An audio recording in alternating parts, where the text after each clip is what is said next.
Hello, j'espère que vous allez bien.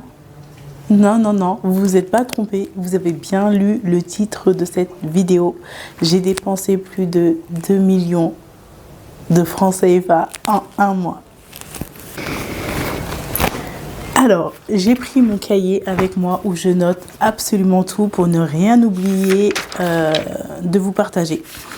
Du coup, je me suis fait un budget de départ qui était de vivre avec 500 € par mois au Mali. Mais les réalités sur place sont autres.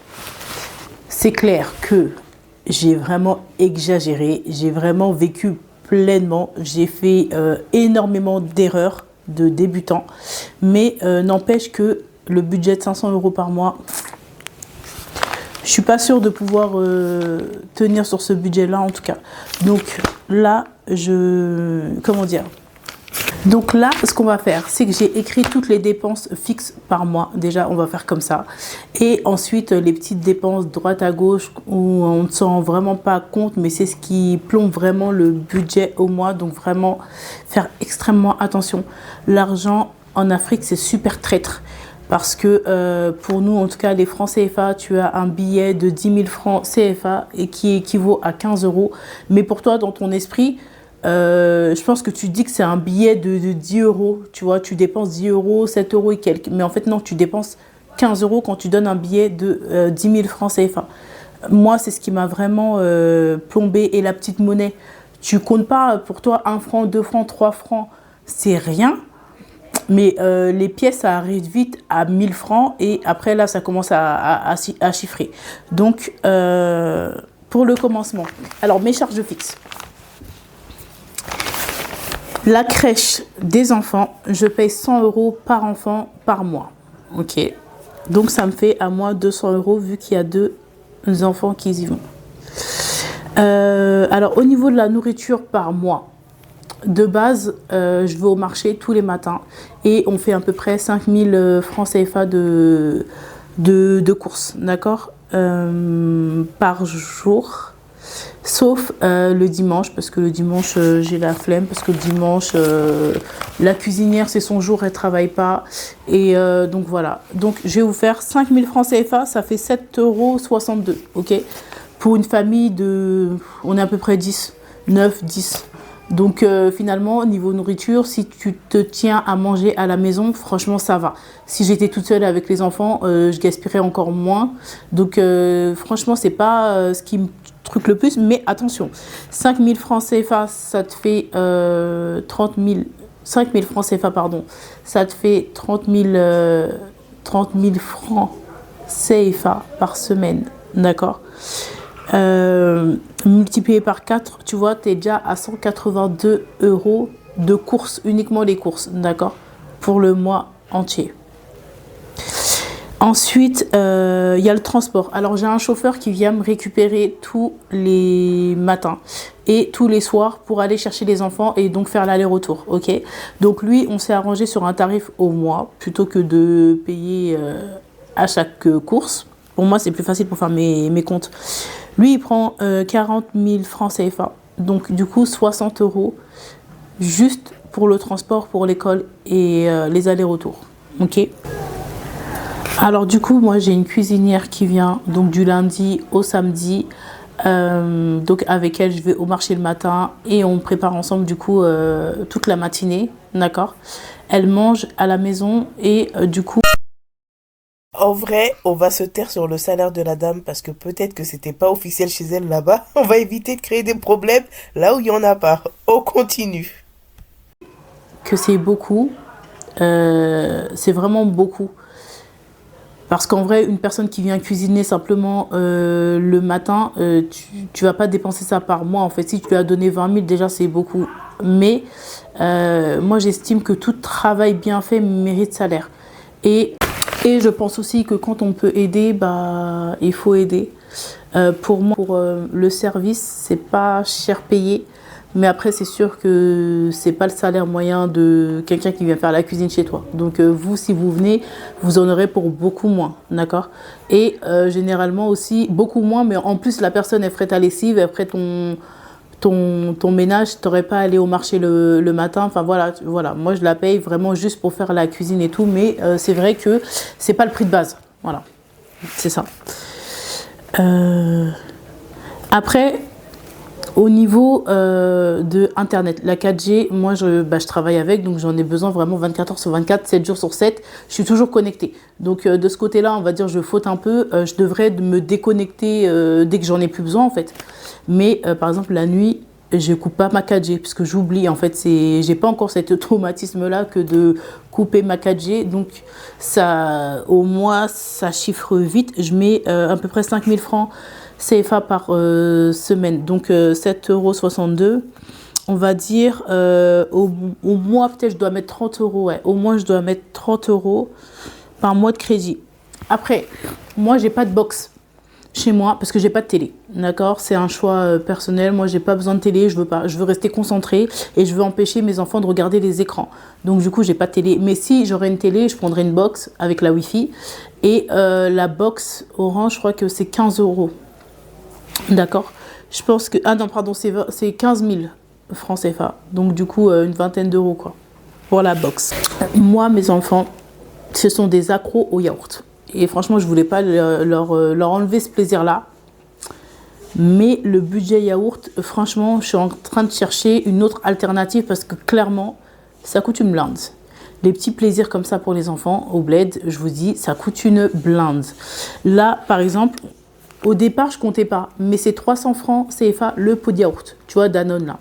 Parce qu'au départ, moi, quand ils sont à la maison, normalement en France, ils prennent du Gervais, d'accord, les Gervais, Danonino ou Gervais. Mais ici, il faut savoir que le paquet là qu'on prend à Auchan Carrefour, là où il y en a 12 dedans, je crois, c'est 10 000 ici, 15 €. C'est 9 000 et des poussières. Donc on va arrondir à 10 000 francs CFA, 15 € les yaourts. Impossible. Rien que pour le budget yaourt, laisse tomber. Donc du coup, j'ai cherché une alternative, mais finalement, je me demande est-ce que ça vaut le coup. Non, finalement, ça ne valait absolument pas le coup. Là, en revisionnant la vidéo, j'ai refait les calculs. Donc, rien que pour mes enfants, je suis à 2 € de yaourt par jour, pardon. Sachant qu'il y avait 3 autres enfants, j'ai acheté pour mes enfants, mais aussi pour les autres enfants. J'avais pas pris ça en compte, mais rien que, on va dire pour mes enfants, si je comptais que mes enfants, c'est 2 € de yaourt par jour, multiplié par 7. Donc du coup, toute la semaine, ça fait 14 € de yaourt. Comme je vous ai dit, il y a 3 enfants à rajouter. Donc le budget yaourt au total s'élève à 31,50 € par semaine, multiplié par 4, 126 € rien que pour les yaourts. Est-ce que vous vous rendez compte? Ils vont aller boire du lait caillé comme tout le monde là. Le pot de yaourt, il a 300 francs. Donc, fois 2, moi, ouais, parce qu'il y a 2 enfants, donc 2 fois le midi et le soir, donc 2 fois par jour. Très clairement, le budget yaourt au mois, il me revient à 50 €. Est-ce que vous vous rendez compte, ça me vient à 50 €. Une semaine de yaourt, 12 € x 4. Vous voyez, on fait des choses, c'est de la petite monnaie que tu sors tous les jours et tu te rends pas compte, mais à la fin, quand là je me suis assis pour faire mes comptes, je me suis dit, il y a plein de choses que je vais sucrer aux enfants. Je suis désolée, mais on va pas pouvoir continuer comme ça. C'est une dinguerie, 50 € de yaourt par jour. Après, l'erreur que j'ai faite, c'est que, comme vous le savez, j'ai ramené des barigots au bled, mais j'ai pas mis de goûter. Pourquoi? Parce que je me suis dit que c'était un moyen pour mes enfants d'arrêter de manger des trucs industriels. Et au bled, je me disais qu'ils allaient manger des pâtés, des beignets, enfin des choses comme ça pour le goûter. Mais le souci, c'est que j'ai personne à côté de la maison qui vendent des pâtés ou des beignets, des trucs comme ça. Ça veut dire que je suis obligée de les faire moi-même si je voudrais qu'ils mangent ça au goûter ou au petit déjeuner, et j'ai pas le temps. Clairement, j'ai pas le temps. Le matin, ils commencent l'école à 7h30. On sort de la maison à 7h, réveil à 6h du matin. Les faire la veille, pour moi, c'est pas top dans le sens où il n'y a rien pour garder. Il n'y a rien pour garder la nourriture au frais. Les coupures d'électricité t'empêchent d'acheter du lait pour tes enfants le matin. T'empêche de faire de la nourriture en avance, t'empêche de faire des courses en avance. Donc du coup, tout est au jour le jour. Et vivre au jour le jour, ça coûte plus cher que si tu achetais en gros pour toute ta semaine, quoi, ou au moins 2-3 jours. Donc, par rapport au gâteau, j'aurais dû en ramener plus. Et là, je suis condamnée du coup à en acheter pour me dépanner. Normalement pour me dépanner, mais finalement, c'est le même quotidien qu'en France. C'est qu'ils mangent des gâteaux industriels. Et ici, ça coûte un bras. Ça coûte un bras. J'en ai pour 50 € par semaine uniquement de goûter. Voilà, clairement. Accrochez-vous bien. Je vous ai gardé le meilleur pour la fin. Les gâteaux. Les gars, j'en ai eu pour un peu moins de 50 € pour ce qu'il y a là. Donc, s'il y a bien une chose que vous devez ramener absolument dans vos valises, ce sont les goûters de vos enfants. C'est incroyable. Donc du coup, x4, 200 € de gâteaux pour mes enfants en un mois. Je suis en train de plomber mon budget pour des conneries en fait, pour des petits plaisirs, pour des petites choses. Mais vous inquiétez pas, on va y remédier. On va pas continuer sur cette lancée-là, on va y remédier parce que là, sinon, ça va pas être possible. On va pas tenir sur la durée comme ça en fait. Donc ça, c'est au niveau des gâteaux. Après, là, on va parler du budget habitation, d'accord? Dans les premiers temps, je suis arrivée au Mali, on a pris un Airbnb pour que tout le monde puisse s'adapter tranquillement à la vie au Mali sans pour autant tout de suite vivre en famille, tout de suite vivre en collectivité. Je voulais que tout le monde prenne le temps de se poser tranquillement, de vivre un petit peu les premiers temps en mode vacances et vraiment kiffer, faire kiffer et tout, d'accord? Pour faire passer les choses en douceur. On a pris un Airbnb. Déjà, on va parler juste des 10 premiers jours, d'accord? Là, cette partie-là va parler des 10 premiers jours de notre arrivée ici au Mali. Donc, du coup, le Airbnb, je pense qu'il a dû nous revenir à 600 € de tête, parce que je ne me rappelle plus, mais je vais regarder dans mes mails et tout. Et si jamais c'est pas 600 €, je vous le mettrai quelque part le prix finalement, d'accord, du Airbnb. Dans le Airbnb, il y avait un groupe électrogène. Groupe électrogène, franchement, moi, c'était la première fois. Je ne savais même pas comment ça fonctionnait. Pour moi, c'était, je sais pas, ça rechargeait comme des batteries. C'est stupide maintenant que j'y pense, mais pour moi, c'était comme les panneaux solaires, en fait. Ça se rechargeait comme ça tout seul et dès que le courant coupe, ça prend automatiquement le relais. Et du coup, ça te nettoie l'électricité. Sauf que ça marche pas du tout comme ça. Le groupe électrogène, ça marche comme une voiture. Il faut mettre de l'essence dedans et quand il n'y a plus d'essence, ça s'arrête, impossible de rouler. Donc, c'est aussi simple que ça. Mais par contre, ça prend beaucoup d'essence. C'est-à-dire que tu es à 10 000 francs CFA, je pense, par jour. 15 € par jour d'essence. Sachant que les coupures d'électricité, elles peuvent être du matin jusqu'au soir. Toute la journée, tu peux ne pas avoir d'électricité. Donc, toute ta journée, du coup, le groupe électrogène, il tourne. Donc, tu es bien à 10 000 francs CFA, 15 €. Et encore, ça dépend. Il y en a qui sont encore à plus parce que plus ton groupe électrogène, il est balèze et plus tu vas mettre de l'essence dedans. Donc, du coup, en gros, pour 10 jours, on a mis 150 €. Non, je mens. Pardon. En fait, si j'aurais mis tous les jours pendant les 10 jours où j'étais dans le Airbnb, ça m'aurait coûté 150 €. Sauf que très vite, on s'est rendu compte qu'on allait devoir se passer d'électricité constamment, qu'on allait devoir s'organiser pour dépenser dépendre le moins possible d'électricité. C'est-à-dire que je chauffais l'eau, je mettais dans les thermos le soir, je chargeais tous les appareils électroniques. Même en allant me coucher, s'il n'y avait pas d'électricité, c'est pas grave. Je branchais tous mes appareils électroniques comme ça. Au milieu de la nuit, si l'électricité ça vient, ça recharge tout. Téléphone, batterie externe, ordinateur, appareil photo et tout, les batteries externes et tout. Enfin tout, d'accord.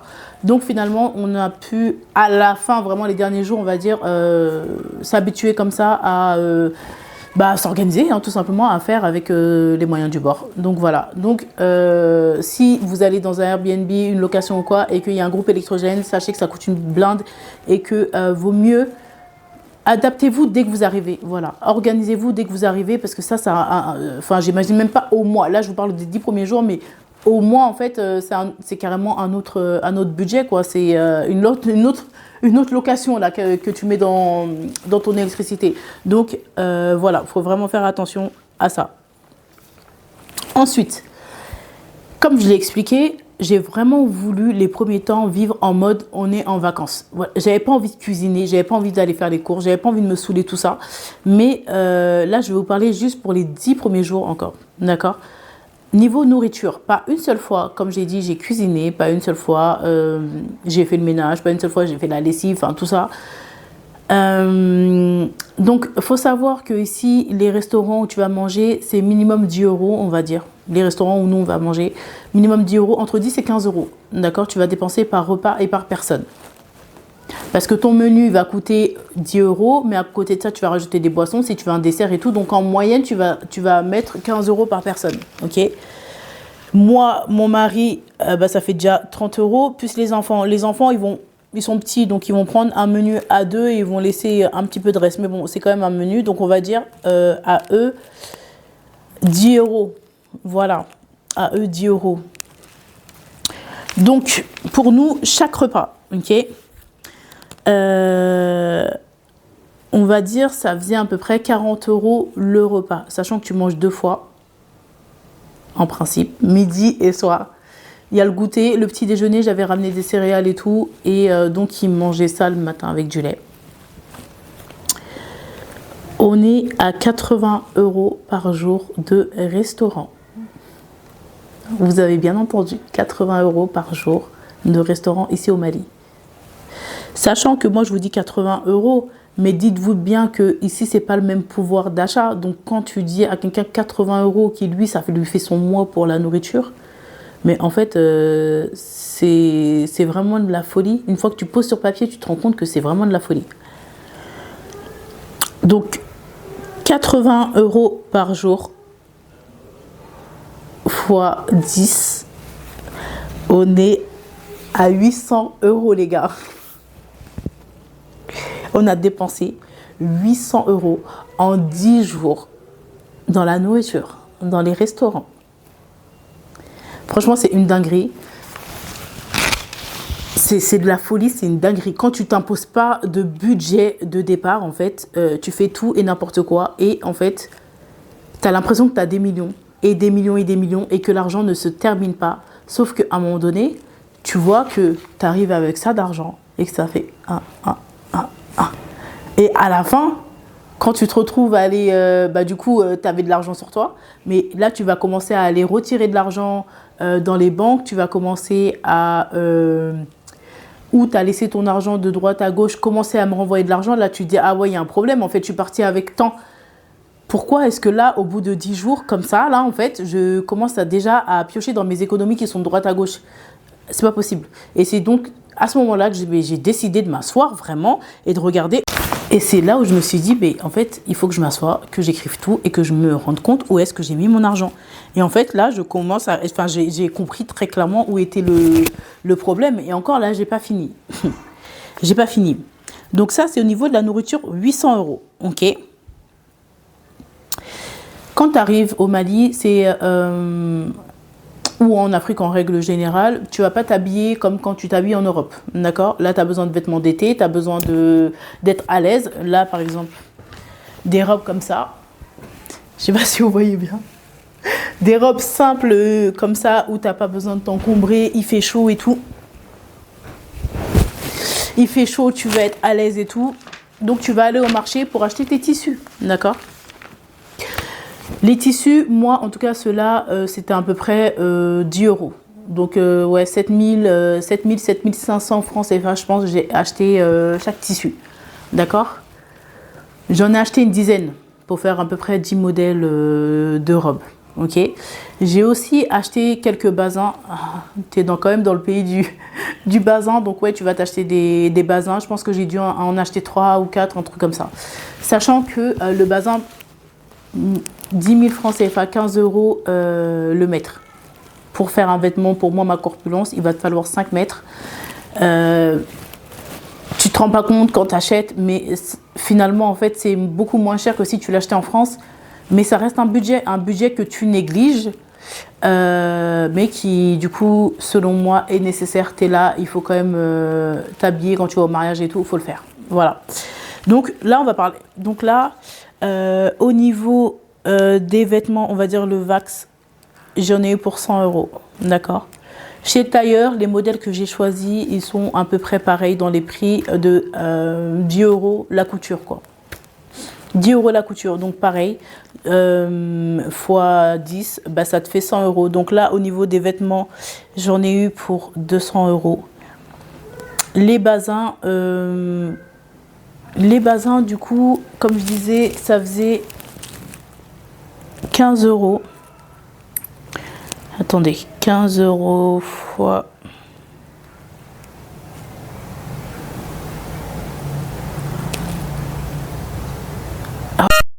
Là, j'avais pas fait le calcul, mais là, les bazins. Alors, 15 euros fois 5 mètres, ok. 75 euros, donc 75 euros fois 3. 225 euros que j'ai mis dans les bazins. Sachant que ce prix-là, en gros, j'en ai eu un gratuit, quoi. Si j'aurais acheté en France, ouais, si j'aurais acheté en France, en fait, je crois que les bazins, ça à 130, non, un truc comme ça. Ouais, voilà, j'en ai eu un gratuit, quoi. Pratiquement. Ça, c'est au niveau des vêtements. Alors, attendez, je note quand même.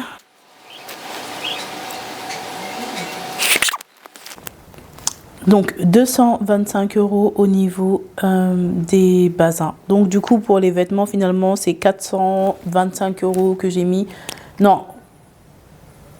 On va dire à peu près 500, on va dire 500 euros à peu près parce que j'ai aussi fait des vêtements pour les enfants et j'ai acheté aussi pour mes grands enfants des vêtements parce que je préfère les faire petit à petit comme ça quand ils viendront je ne serai pas pris à la gorge, ils ont leurs vêtements, ils sont là, c'est carré, d'accord. Donc au niveau des vêtements c'est ça. Maintenant je vais vous parler du transport. Quand je suis arrivée, le transport je prenais que les taxis. Pareil, tu ne te rends pas compte. Le trajet en moyenne, c'est 2000 francs CFA, 3 euros.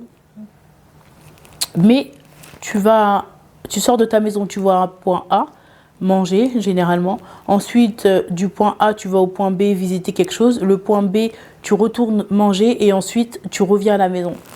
Donc, concrètement, tu vas être à 15 euros minimum par jour de taxi.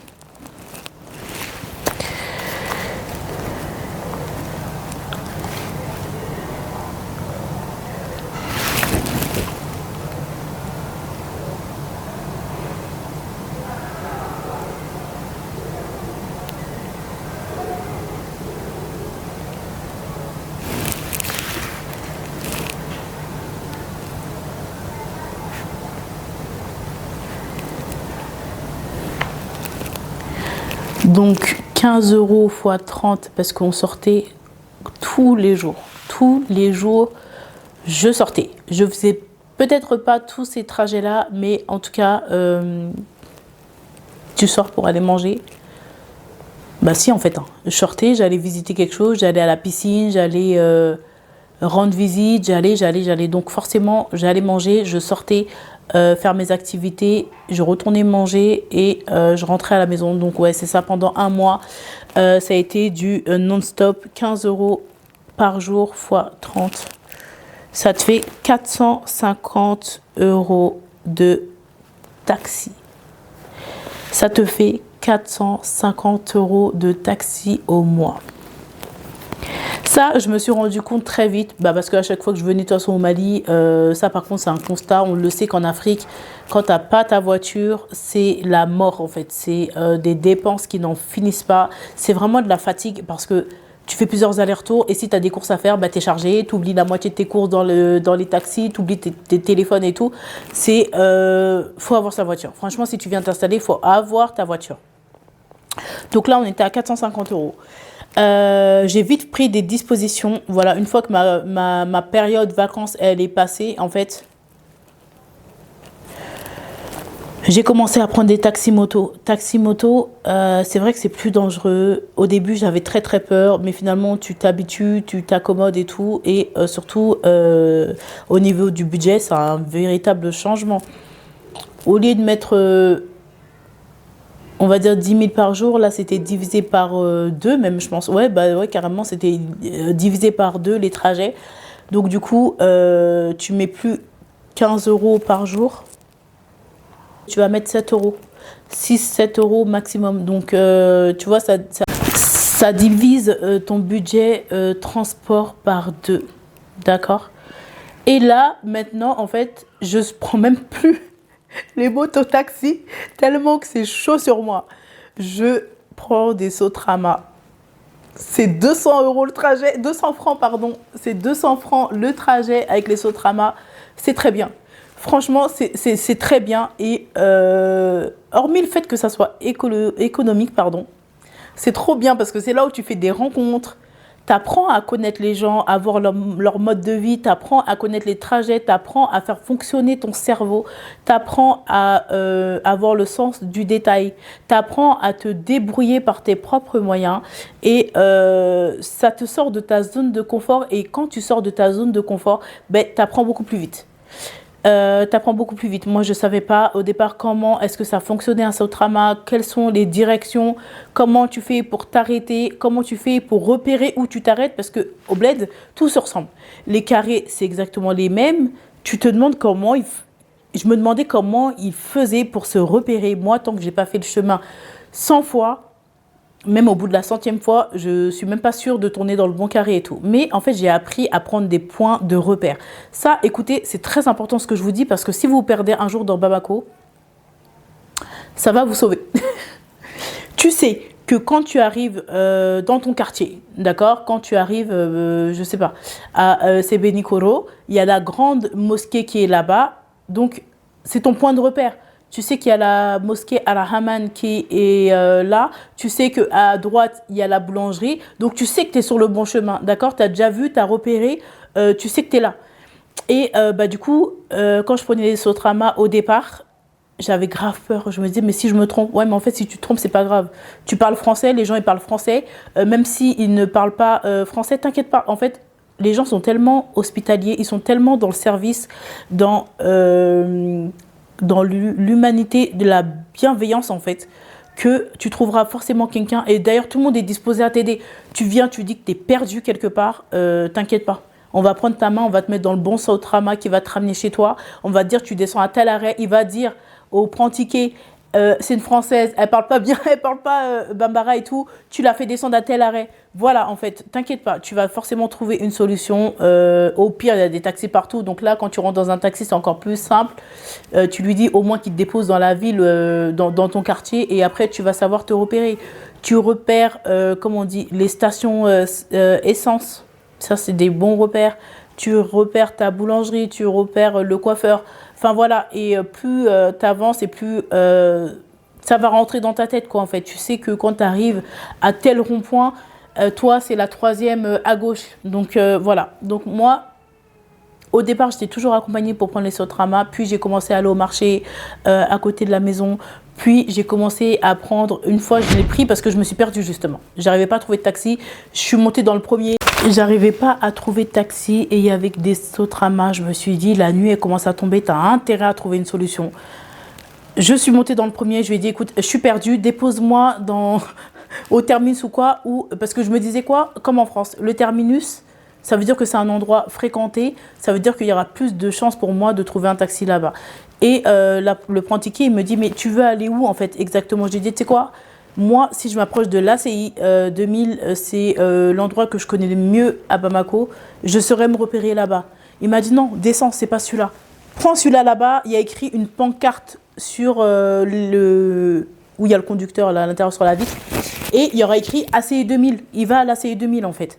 Je me suis dit, ah mais oui, en fait, c'est vrai, je vois des pancartes sur les Sotrama où il y a écrit les destinations, mais en fait, moi, je n'avais pas capté, en fait. Bon, bref, donc du coup, comme ça, j'ai pu chercher mon chemin, je suis montée dans le Sotrama, j'ai dit au prend-ticket, je suis perdue, je veux aller à l'ACI, il me dit, ben, on y va, et quand on commence à rentrer dans l'ACI, si tu reconnais un petit peu deux, trois détails et tout, tu descends. Il me dit, tu descends et là, tu prendras un taxi qui te ramènera jusqu'à chez toi. Prends pas le risque d'aller plus loin et après te perdre, en fait. Voilà. Dès que tu sais te repérer, stop-toi.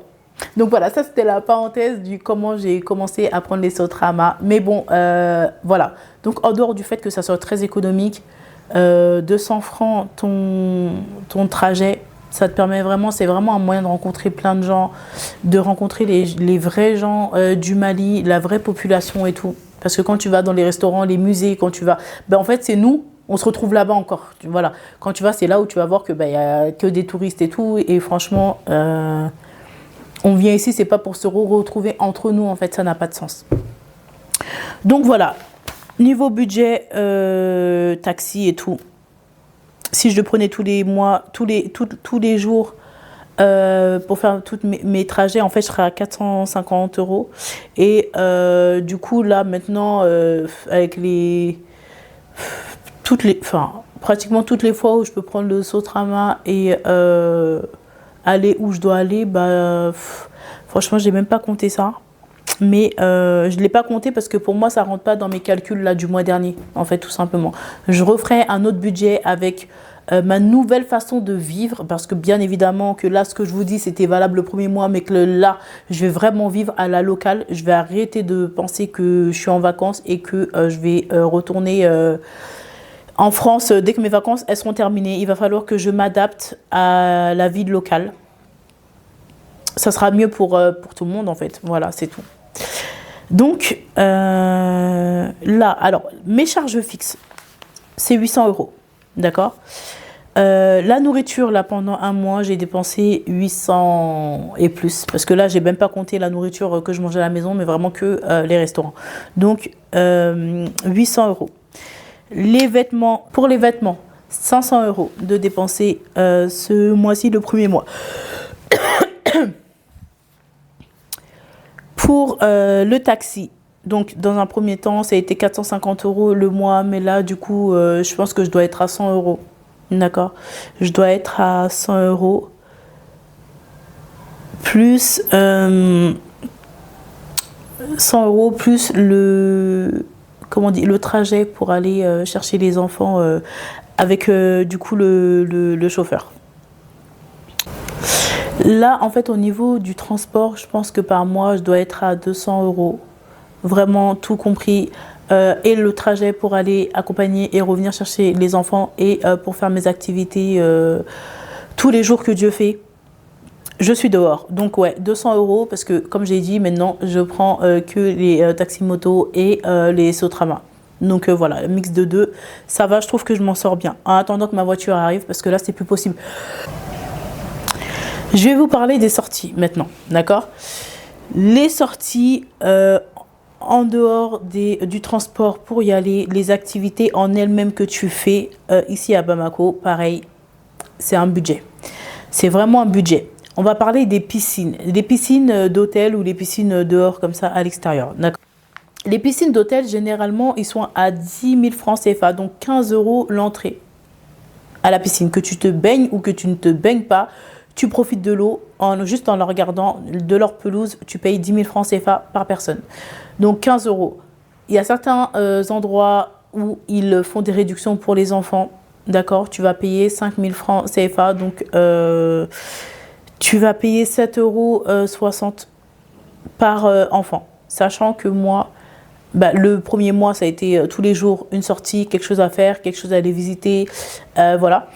Mais là, depuis que les enfants donc, du coup, sont à la crèche, on sort uniquement les week-ends, donc 2 fois par semaine. Ça chiffre très très vite. Chaque sortie chiffre très très vite. Tu as ton transport, tu as ta nourriture que tu vas manger sur place, tu as l'activité en elle-même, ok ? Donc là, pour la piscine... En fait, par rapport aux sorties, c'est quelque chose que je peux chiffrer qu'à moitié. Parce que je sors tous les jours, mais parce que les activités changent. On va très souvent profiter de l'eau, il fait chaud et tout. Donc ouais, très souvent, au moins une fois par semaine, on va aller se baigner. Et après, peut-être le dimanche, on va aller voir la famille ou quoi. Mais on va toujours sortir au moins le minimum, on va toujours sortir au moins le minimum pour aller manger une glace, pour aller manger une crêpe ou un truc comme ça. Donc, dans tous les cas, on sort faire quelque chose, d'accord? Et quand tu vas chez la famille, tu ne vas pas non plus les mains vides. Tu ramènes à manger, tu ramènes... et quand tu pars, tu laisses un petit billet, tu laisses quelque chose. C'est aussi un budget.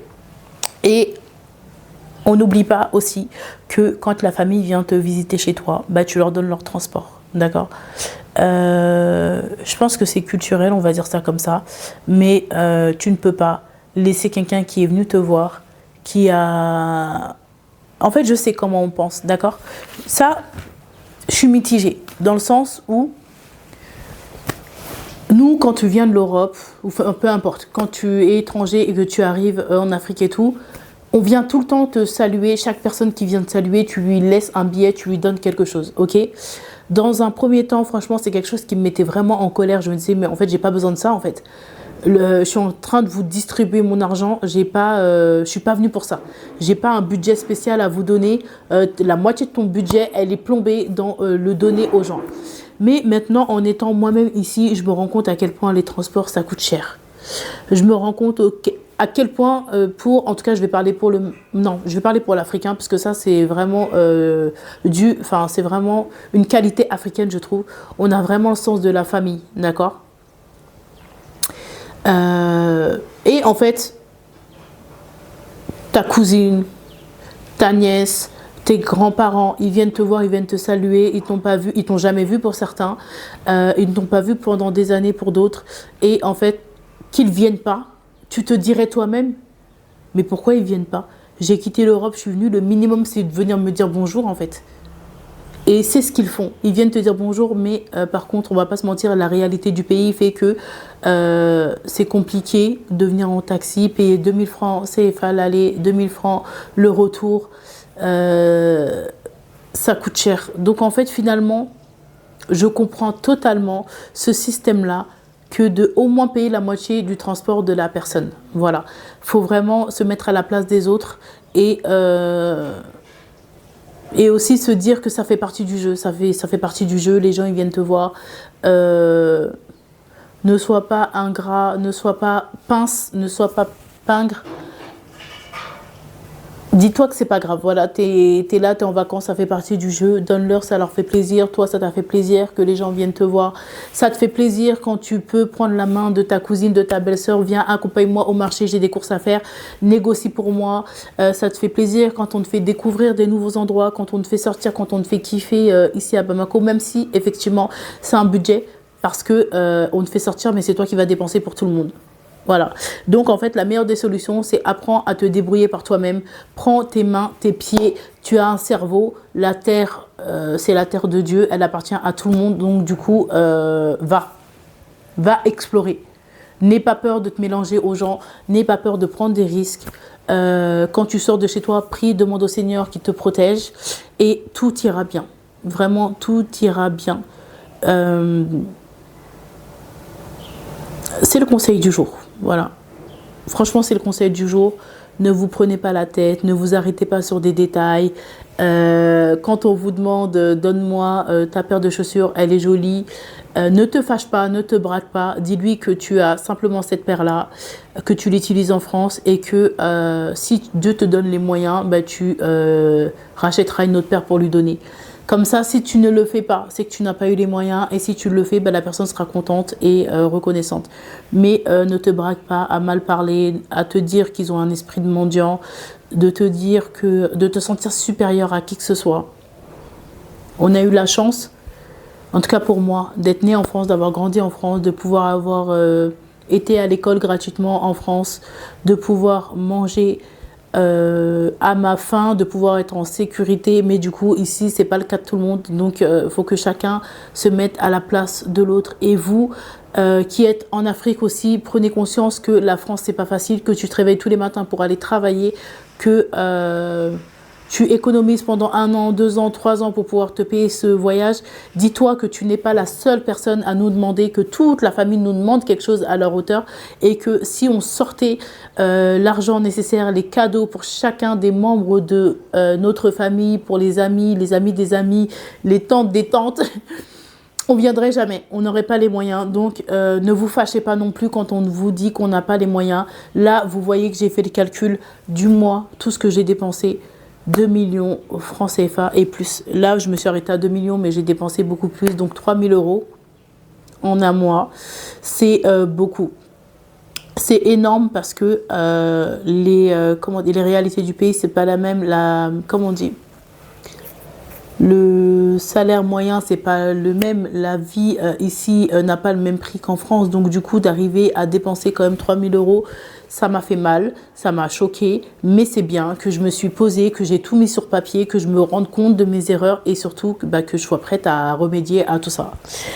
Donc voilà, j'espère que cette vidéo vous aura plu. Si vous avez d'autres questions, n'hésitez absolument pas. Si j'ai pas été claire sur certaines choses, n'hésitez absolument pas. Ça me fait vraiment plaisir de vous lire, de vous répondre. Pour les gens qui sont un peu plus timides, n'hésitez pas à venir en privé aussi pour vous poser vos questions. J'ai un numéro WhatsApp qui va être, enfin, je vais avoir une nouvelle puce, pardon, et créer un nouveau numéro WhatsApp avec un nouveau, je vais créer un nouveau WhatsApp avec un autre numéro, voilà. Un numéro qui servira que à ça, à répondre à vos questions, à créer des groupes si besoin, à faire des rencontres au Mali pour ceux qui viennent, même quand vous venez tout seul en vacances. N'hésitez pas à me contacter, je serais ravie de faire des activités avec vous, je serais ravie de vous accompagner au marché, je serais ravie d'aller négocier certains prix avec vous, même si je ne maîtrise vraiment pas tout, rien du tout même, j'ai envie de dire. Mais il y a certaines choses, il y a certaines petites choses où je connais les prix, donc je pourrais vous aiguiller et si je ne connais pas, je ferai en sorte de trouver des réponses à vos questions. Donc voilà, écoutez, je vous souhaite une belle journée. Là, je vais au grand marché et n'hésitez pas à me complimenter pour ma mise en beauté, franchement. L'Afrique, c'est vraiment le temple de la beauté, mais je ferai une autre vidéo sur ça, vraiment, parce que tu peux vraiment prendre soin de toi, vraiment kiffer à moindre coût. Donc voilà, allez, bisous, profitez de votre journée, bye.